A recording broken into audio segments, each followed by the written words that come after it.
Selamat bertemu kembali Bapak dan Ibu sekalian.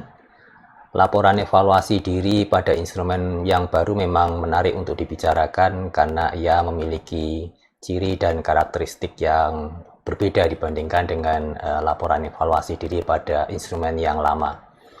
Pada video-video sebelumnya saya sudah menjelaskan beberapa hal, terutama terkait dengan pandangan yang dianut oleh instrumen akreditasi yang baru, termasuk juga laporan evaluasi dirinya. Nah, pada kali ini saya ingin menjelaskan secara lebih jauh tentang laporan evaluasi diri, terutama dari sisi struktur dan juga anatomi dari komponen-komponennya. Pemahaman tentang struktur dan anatomi laporan evaluasi diri penting sekali karena laporan evaluasi diri adalah sebuah dokumen yang menjelaskan pandangan terhadap kondisi prodi atau perguruan tinggi secara utuh. Keutuhan dan komprehensifan ini hanya akan bisa dicapai ketika kita memahami bagaimana struktur evaluasi diri tersebut dan juga komponen-komponennya, serta bagaimana tiap komponen itu berrelasi, berinteraksi satu sama lain. Struktur laporan evaluasi diri sebetulnya sederhana saja. Dia terdiri dari 3 bagian besar. Pertama adalah pendahuluan, kemudian laporan evaluasi dirinya itu sendiri, dan bagian ketiga adalah penutup. Untuk bagian laporan evaluasi diri itu terdiri dari 4 bagian. Yang pertama adalah kondisi eksternal, kemudian diikuti dengan profil UPPS. Berikutnya yang menjadi inti, yang paling penting adalah kriteria, dan yang terakhir adalah analisis dan penetapan program pengembangan.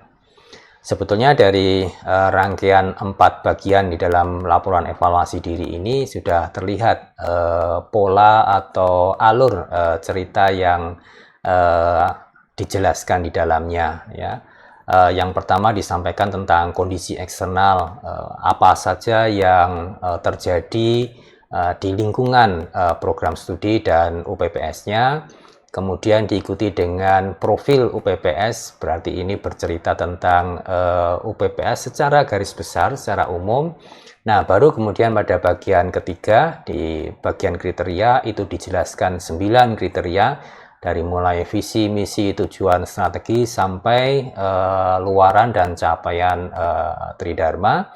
Nah, baru kemudian setelah bercerita panjang lebar tentang dirinya sendiri, apa yang terjadi saat itu, kondisinya seperti apa. Nah, pada bagian yang terakhir, UPPS dan Prodi menjelaskan tentang analisis, ya, kajian terhadap dirinya sendiri tadi, yang kemudian itu diikuti dengan apa yang akan dilakukan untuk menempuh perjalanan masa depannya. Ya, strategi pengembangannya seperti apa, ya. Laporan evaluasi diri membicarakan tentang 9 kriteria, dan seperti yang kita ketahui, laporan evaluasi diri ini juga menjelaskan tentang posisi prodi dan UPPS hari ini dalam perjalanan panjangnya untuk mencapai visi dan tujuan yang sudah ditetapkan sebelumnya. Nah, jadi 9 kriteria yang ada di dalam LED tersebut itu adalah menjelaskan tentang semua itu. Ya, kriteria visi, misi, tujuan, dan strategi tentu saja menjelaskan tentang visi dan tujuan tadi. Ya, sementara kriteria luaran dan capaian Tridharma itu menunjukkan apa saja yang sudah kita dapatkan, kita hasilkan pada hari ini. Nah, sementara kriteria yang lain dari mulai tata pamong, tata kelola, sampai penelitian dan pengabdian masyarakat, itu berbicara tentang apa yang kita lakukan hari ini, yang kita capai hari ini, dan apa yang kemudian akan kita kerjakan ke depannya untuk mencapai visi dan tujuan tadi. Jadi masing-masing kriteria itu akan berbicara tentang domainnya, aspeknya masing-masing, tetapi semua itu dikemas dalam kerangka yang sama, ya. Posisi hari ini seperti apa dan bagaimana kemudian itu diarahkan untuk mencapai visi dan tujuan tadi. Di dalam panduan penyusunan laporan evaluasi diri disebutkan bahwa tiap kriteria itu dijelaskan dari mulai latar belakang, kebijakan, sampai ke kesimpulan. Nah, Bapak Ibu sekalian, saya ingin menekankan tentang keluasan cakupan dari penjelasan atau deskripsi tentang kriteria ini. Di dalam slide saya tunjukkan dalam sebuah matriks, ya, di mana ada 9 kriteria dan setiap kriteria, ya, hampir semuanya itu dijelaskan dari mulai latar belakang sampai kesimpulan tadi.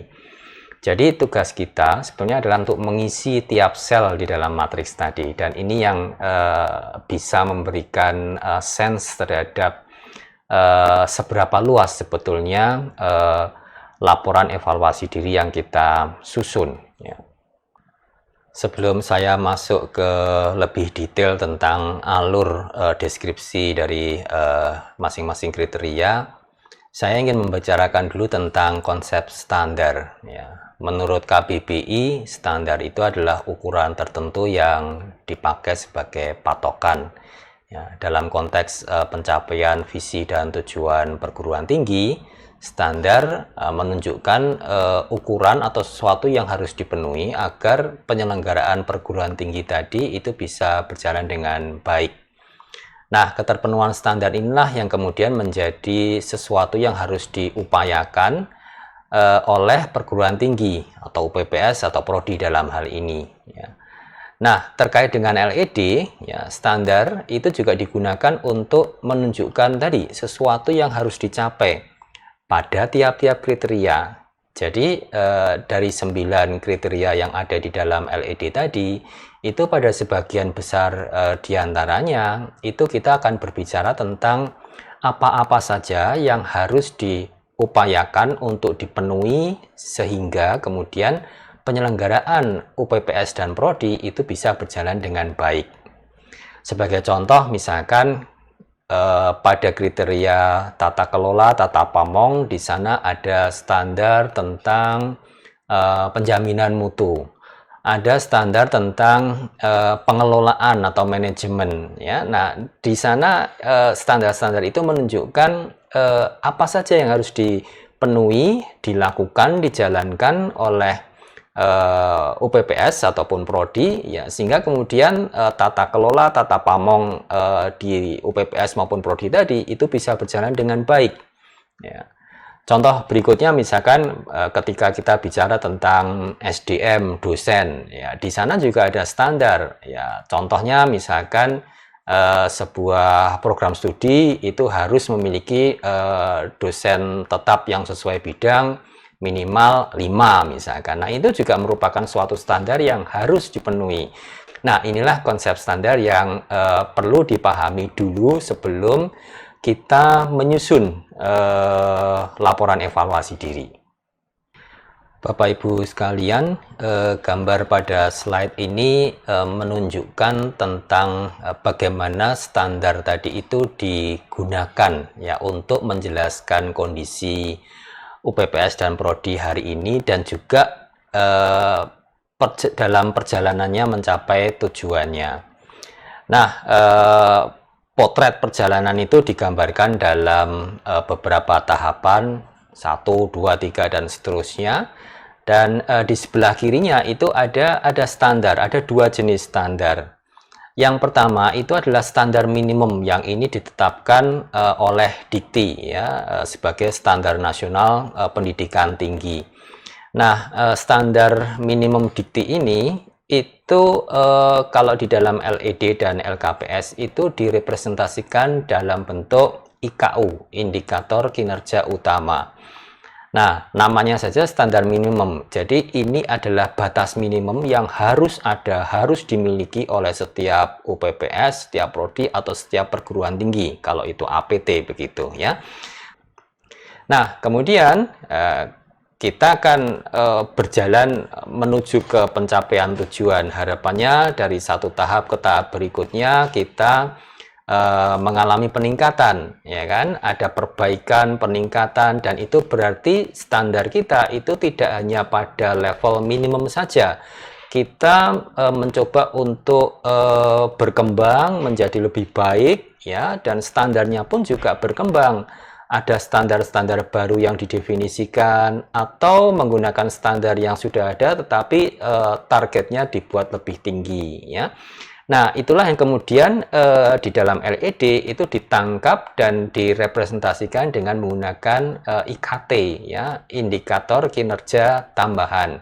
Jadi IKT itu adalah standar juga, tetapi ini standar yang menjelaskan bagaimana kita itu menjadi lebih baik lagi, melampaui standar minimum yang ditetapkan oleh Dikti tadi, begitu.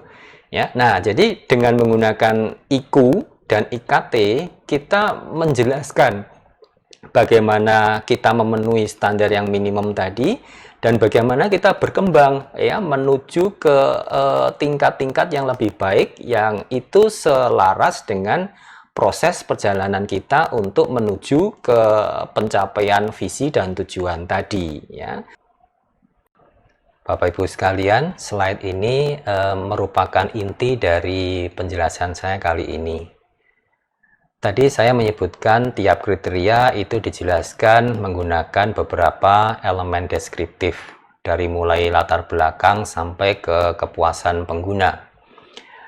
Keseluruhan elemen deskriptif tadi itu ternyata membentuk satu alur cerita yang utuh. Mari kita lihat, ya. Nah, pada bagian latar belakang, ya, sesuai dengan namanya, kita bercerita tentang arah, tujuan, dan rasional penetapan standar yang terkait dengan kriteria yang sedang dibicarakan. Nah, kemudian menginjak elemen berikutnya, yaitu tentang kebijakan. Nah, di sini kita berbicara tentang kebijakan apa saja yang ditetapkan, ya, untuk mencapai standar yang ditetapkan.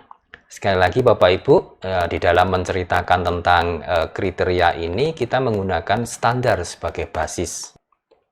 Nah, setelah kebijakan itu ditetapkan, maka langkah logis berikutnya itu adalah kita membicarakan tentang strategi pencapaian. Nah, mungkin di sini kita bisa menguraikan standar-standar apa yang kita tetapkan, ya, dan kemudian bagaimana strategi untuk mewujudkan mencapai standar-standar tadi berdasarkan kebijakan yang sudah kita tetapkan sebelumnya, ya kan, logikanya begitu. Kebijakannya dulu seperti apa dan kemudian bagaimana strategi untuk merealisasikan kebijakan tadi dalam rangka mencapai tujuan, ya. Nah, bagian berikutnya kita berbicara tentang indikator, Bapak Ibu. Ya, ada indikator kinerja utama yang tadi saya sebutkan. Ini menunjukkan sesuatu yang sifatnya minimum yang harus dipenuhi oleh UPPS maupun Prodi, ya. Dan indikator-indikator tambahan, ya, jika ada, ya, yang ini menunjukkan bagaimana UPPS dan Prodi itu melihat masa depan dengan cara mengembangkan diri. Dia menetapkan kriteria atau standar-standar baru yang itu menunjukkan upayanya untuk melampaui standar minimum yang sudah ditetapkan oleh Dikti tadi, begitu, ya. Nah, kemudian setelah standar-standar tadi ditetapkan, nah kemudian kita melihat, ya, capaian kita itu seperti apa, ya. Kondisi hari itu yang ada di UPPS dan Prodi itu seperti apa. Nah, ini disajikan, ya, tetapi tidak hanya sekedar disajikan saja capaian-capaian tadi, tapi juga dianalisis dan dievaluasi. Kita juga harus menggali lebih dalam, ya, dari data-data yang ada, gitu, ya, dari tren yang kelihatan dari data-data tersebut, apa yang sebetulnya terjadi, ya. Apakah ada sesuatu yang itu perlu mendapatkan perhatian? Nah, hal-hal semacam itu harus muncul, harus diungkapkan, dijelaskan di dalam evaluasi capaian kinerja tadi. Ya, jadi bagian ini sangat penting Bapak Ibu, karena disinilah nanti kita itu bisa merefleksikan secara lebih detail. Kalau kita memiliki masalah, lalu kita perlu tahu sebetulnya penyebabnya apa, ya, akar-akar masalahnya seperti apa, ya, kemudian faktor-faktor apa yang kira-kira menyebabkan munculnya masalah tadi. Nah, itu semua harus tergali dengan baik dan harus terjelaskan dengan baik pula, ya. Nah, bagian berikutnya kita berbicara tentang penjaminan mutu. Ya, seperti yang pernah saya jelaskan sebelumnya, penjaminan mutu itu sebetulnya adalah upaya kita ya untuk menjaga, memastikan bahwa perjalanan kita dalam rangka mencapai tujuan tadi itu tetap berada di garis perencanaan yang sudah ditetapkan. Ya. Nah, yang terakhir ya ini kita mencoba untuk melihat perspektif dari stakeholders yang lain, ya, dari pihak-pihak lain yang terkait dengan apa yang kita lakukan, ya, dalam konteks kriteria yang dibicarakan tadi. Nah, jadi dengan menjelaskan tiap elemen deskriptif tadi sesuai dengan apa yang dimaksudkan, maka pada akhirnya kita akan punya satu rangkaian cerita yang utuh Bapak Ibu, ya, terkait dengan satu kriteria. Nah, jadi kalau kemudian kita melakukan hal yang sama untuk semua kriteria di dalam LED, maka seperti tadi saya sampaikan, LED kita itu akan menggambarkan ya gambaran yang utuh pula tentang ya tadi bagaimana pandangan kita terhadap kondisi kita hari ini, ya, dan bagaimana kemudian pandangan kita terhadap upaya untuk mencapai tujuan di masa yang akan datang, ya, dengan perspektif yang luas tadi yang itu ditunjukkan oleh masing-masing kriteria, ya. Nah, inilah Bapak Ibu yang menurut saya sangat penting ya untuk kita pahami sebelum kita mulai menyusun LED. Karena kalau kita tidak memahami strukturnya, kita tidak memahami alurnya, ya, maka LED kita itu akan garing, ya, akan saling lepas dan tidak kohesif. Dan kalau saling lepas seperti itu, maka LED kita tidak akan bisa memberikan potret yang akurat terkait dengan diri kita. Untuk lebih memperjelas slide sebelumnya tadi, mari kita lihat satu contoh berikut ini.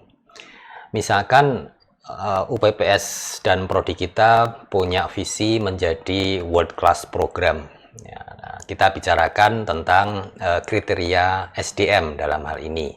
Nah, bagaimana kriteria SDM ini dijelaskan di dalam LED? Mari kita lihat rangkaian ceritanya. Dimulai dari bagian latar belakang, di sini dijelaskan tentang pengantar, tentang landscape, penjelasan mengapa penetapan standar untuk SDM ini penting. Ya, ini tentu saja dikaitkan dengan visi menjadi world class program tadi. Berikutnya dibicarakan tentang kebijakan. Nah, untuk bisa mendukung program world class, nah tentu saja ada kebijakan-kebijakan khusus yang terkait dengan SDM yang itu harus diambil, karena pada akhirnya SDM pun juga harus menjadi unggul. Nah, sebagai contoh misalkan kita bisa menetapkan pengembangan SDM itu menjadi prioritas utama. Nah, kebijakan inilah kemudian dinyatakan dan diungkapkan secara formal di dalam dokumen. Berikutnya terkait dengan standar dan strategi pencapaiannya. Nah, di bagian ini kita bisa menjelaskan standar-standar apa yang kita tetapkan terkait dengan SDM untuk mendukung pencapaian visi tadi. Kita bisa bicara misalkan standar untuk kualifikasi dosen. Ya, ada kualifikasi tertentu yang kita tetapkan agar dosen-dosen kita itu bisa menjadi SDM yang unggul. atau standar tentang sistem seleksi, ya, tentang pengembangan dosen dan sebagainya. Ya, itu semua bisa kita tetapkan yang semuanya mengarah pada bagaimana nanti SDM itu bisa menjadi SDM yang unggul selaras dengan visi dari UPPS dan Prodi tadi. Nah, jangan lupa di bagian ini juga dijelaskan tentang bagaimana strategi kita untuk mewujudkan atau mencapai standar-standar tadi. Langkah-langkahnya seperti apa, kemudian sumber daya apa yang diperlukan untuk mewujudkan itu. Nah, semua itu dijelaskan di dalam elemen ini. Nah, berikutnya adalah IKU, ya. Nah, di dalam panduan penyusunan LED untuk kriteria SDM itu sudah ada beberapa IKU yang memang sudah fix seperti itu. Jadi ya diikuti saja Bapak Ibu. Tinggal kita menjelaskan saja bagaimana kita memenuhi IKU tersebut. Nah, berikutnya adalah IKT. Nah, ini penting untuk kita pikirkan dengan baik karena tadi kita sudah menetapkan bahwa visi kita itu world class. World class itu artinya kan jauh di atas level minimum, ya kan? Sehingga kita perlu merumuskan indikator-indikator yang bisa merepresentasikan capaian yang tinggi tadi, ya, yang terkait dengan SDM tentu saja. Ya, terkait dengan standar-standar yang tadi sudah kita tetapkan. Nah, sebagai contoh, kita bisa memikirkan tentang indikator berupa dana hibah yang bisa diraih oleh dosen, atau banyaknya kerjasama yang bisa di-create, diinisiasi oleh dosen, ya kan? Atau publikasi internasional. Nah, semua ini kan merefleksikan keunggulan, ya, keunggulan dari dosen yang itu tadi sekaligus bisa menggambarkan bagaimana kita nanti itu akan memiliki dosen-dosen yang unggul yang selaras dengan visi yang ditetapkan tadi. Nah, berikutnya adalah evaluasi capaian kinerja. Di sini kita menjelaskan tentang kondisi kita terkait dengan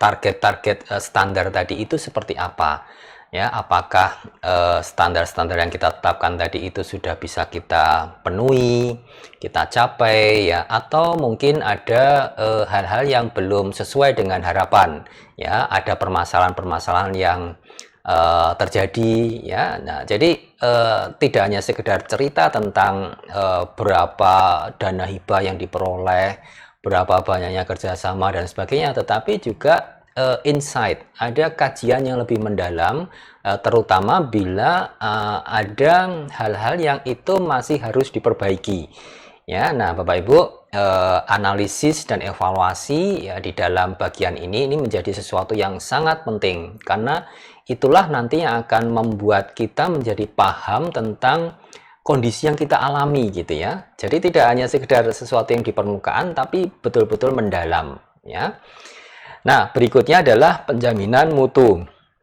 Tadi sudah saya sampaikan bahwa penjaminan mutu ini adalah upaya kita untuk memastikan bahwa segala sesuatunya itu berjalan sesuai dengan yang direncanakan, ya. Nah, hal ini juga perlu diterapkan untuk aspek SDM. Ya, karena kalau tidak, maka kemudian cita-cita kita untuk membangun SDM yang unggul, yang bisa mendukung capaian visi tadi, itu tidak akan tercapai. Ya, sehingga siklus PPEPP yang biasa dijalankan di dalam penjaminan mutu, ini juga kita terapkan di dalam pengelolaan SDM, ya, sehingga kemudian akhirnya nanti harapannya standar-standar yang tinggi tadi, yang kita tetapkan tadi, itu bisa dicapai. Dan yang terakhir adalah kepuasan pengguna, ya. Kita sudah menetapkan kebijakan, menetapkan strategi, ya kan, kemudian ada indikator-indikator, ya, dan kemudian semua itu dijalankan. Nah, sekarang kita bertanya juga pada para dosen, bagaimana pendapat Bapak Ibu dosen, ya?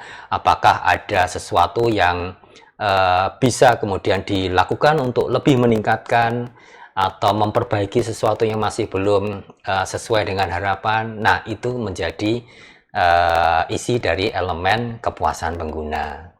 Demikian kira-kira Bapak Ibu apa namanya gambaran tentang cerita di dalam sebuah kriteria ya dari LED ya. Ada alur yang itu dibangun secara utuh dan dari situlah kemudian nanti gambaran yang komprehensif tentang kriteria tadi itu bisa kita sajikan. Bapak Ibu sekalian, ibaratnya membangun sebuah rumah, tentu kita tidak langsung kemudian mengambil batu bata, mengaduk semen, kemudian membangun dindingnya begitu ya.